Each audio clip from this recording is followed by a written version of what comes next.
चार पानी बुजुर्ग गांव में एसडीएम बांसगांव के श्री नंदन ने ग्रामीणों में किया निःशुल्क कंबल वितरण। कहा, हर सक्षम व्यक्ति को पुनीत कार्य के लिए आना चाहिए आगे। मां भवानी सेवा समिति के तत्वाधान में बेली पारिस से चार पानी बुजुर्ग गांव में निःशुल्क कंबल वितरण कार्यक्रम का आयोजन किया गया। इस दौरान मुख्य अतिथि के रूप में पहुंचे एसडीएम बांसगांव के श्री नंदन ने चार पानी बुजुर्ग गांव के नागरिक में कंबल वितरण किया। इस अवसर पर एसडीएम बांसगांव के श्री नंदन ने कहा कि इस ठंड के मौसम में ग्रामीणों में दिनेश निषाद के द्वारा कंबल वितरण करना बहुत ही सराहनीय कार्य है, क्योंकि जिस तरह की ठंड है सभी को गर्म रखने में कंबल काफी कारगर साबित होगा। इस तरह का कार्य सभी सक्षम नागरिक को करना चाहिए। यदि आपकी वजह से किसी की समस्या हल होती है तो इससे बड़ा कोई भी परोपकार नहीं है। ईश्वर ने आपको दूसरे की मदद के लिए सक्षम बनाया है।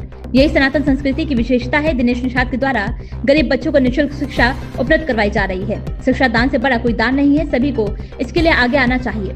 इस अवसर पर बांसगांव तहसील के कानून को नागेंद्र शुक्ला, बेलीपार थाना प्रभारी विशाल शुक्ला, समाजसेवी चंदन निषाद सहित अन्य लोग मौजूद रहे। प्रांगण में उपस्थित आप सभी ग्रामीणों का हृदय से स्वागत करता हूं। राजस्व संबंधी जो भी कार्य हैं वो भूमि संबंधी ज्यादा होता है। उसके साथ साथ अगर आपको कोई सामाजिक दिक्कत भी होती है तो राजस्व और पुलिस विभाग दोनों संयुक्त रूप से मिलकर के आपकी समस्या का निदान करते हैं।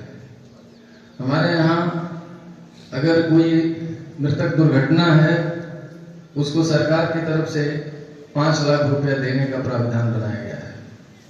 वह दुर्घटना में पोस्टमार्टम जरूरी होता है, सर्पदंश हो गया, एक्सीडेंटल केस हो गया, लेकिन वो उसके नाम से कुछ भूमि होनी चाहिए, किसान बीमा उसी को कहते हैं।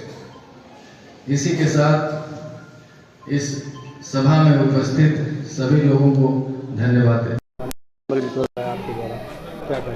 ये मेरे द्वारा कुल मिला के इस क्षेत्र के एक समाज सेवी दिनेश चंद जी हैं और निश्चित तौर पे हमारी समाज में यही स्वीकार्यता भी होती है, ये प्रासंगिकता भी है।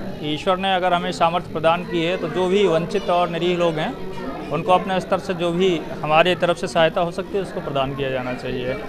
शायद यही सनातन संस्कृति की विशेषता भी है। सर्वे भवन्तु सुखिनः सर्वे सन्तु निरामयाः। और समाज में ऐसे लोगों को आगे आना भी चाहिए। बच्चों को निःशुल्क शिक्षा भी दिया जा रहा है, यहाँ पे क्या कहेंगे? निश्चित तौर पे बहुत बड़ा प्रयास है और होना चाहिए। ईश्वर ने जिनको सामर्थ्य प्रदान की है जिस स्तर पे भी, उस स्तर पे हमें मदद करनी चाहिए और जो शिक्षा से बड़ा दान तो कोई दान है ही नहीं है। संचालक महोदय, ये अवसर जो है मुख्यतः दिनेश चंद जी के सहयोग से जो कंबल वितरण का आयोजन किया गया है, तो सबसे बड़ी बात यह है कि हमारे जीवन की सार्थकता क्या है।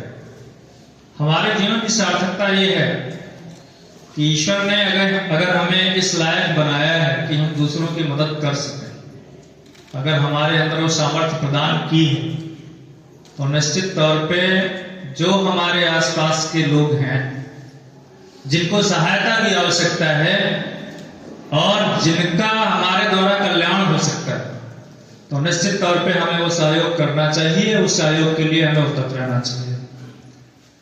मैं यहाँ पर दिनेश जी का हार्दिक आभार प्रकट करता हूँ कि इस अवसर पर उन्होंने मुझको बुलाकर गौरवान्वित महसूस कराया है। हमारे साथ यहाँ बैठे हुए थाना प्रभारी विशाल सिंह जी हैं, उनका हार्दिक स्वागत है। कानपुर साहबान हैं, हमारे सभी माताएं बहनें बुजुर्ग यहाँ पे बैठे हैं। मीडिया के जो चंदन जी हैं उनका हार्दिक स्वागत है। वस्तुतः होता क्या है कि हमारे पास आपने देखा होगा कि धन संपदा तो तमाम लोग के पास बहुत होती है, लेकिन इस समाज के लिए हम क्या कर रहे हैं?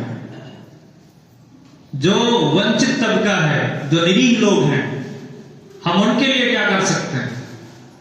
अगर हमारे मन में ये सद्भावना है तो वही सनातन और भारतीय संस्कृति की ये विशिष्टता है। सर्वे भवन्तु सुखिनः सर्वे सन्तु निरामयाः। सभी लोग सुखी हों, सभी निरोगी हों, यही हमारी संस्कृति की तो विशिष्टता है। आपने देखा होगा, मुझे तो अभी दिनेश जी ने कुछ चीजें बताई, मुझे जान के बड़ा आश्चर्य हुआ, होना भी चाहिए। मैं ईश्वर से ये कामना करता हूं कि इस गांव में दिनेश जी जैसे ही तमाम लोग निकलें और संपूर्ण गांव, हमारा समाज ही स्वस्थ और सुखी हो।